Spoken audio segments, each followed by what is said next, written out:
అందరికీ హాయ్ అండి.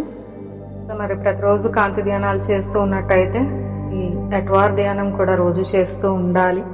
10 నిమిషాలే ఉంటుంది. తెలుగులో పైన లింక్ అయితే ఇవ్వడం జరిగింది.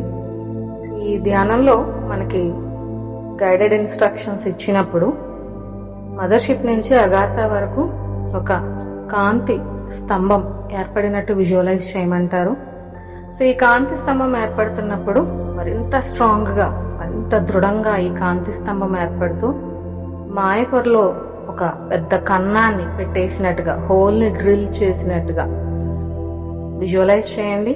అలాగే మీలాగే ఈ అట్వార్ ధ్యానం చేస్తున్న అందరి ద్వారా కూడా ఈ అట్వార్ పిల్లర్లు, కాంతి పిల్లర్లు ఏర్పడుతూ అవన్నీ కూడా మేట్రిక్స్ ని పెద్ద పెద్ద కన్నాలు పెట్టేస్తూ, ఆ కన్నాలు ఇంకా ఎక్స్పాండ్ అయిపోతూ అన్నీ కలిసిపోయి మాయపొర, భూమి చుట్టూ ఉన్న మాయపొర కొలాప్స్ అయిపోయినట్టు విజువలైజ్ చేయండి.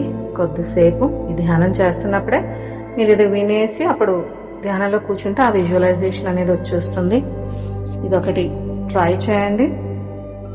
అలాగా మెట్రిక్స్ అంతా కన్నాలు పడిపోయి, తూట్లు పడిపోయి కొలాప్స్ అయిపోయినట్టు. ఓకే అండి, థ్యాంక్ యూ.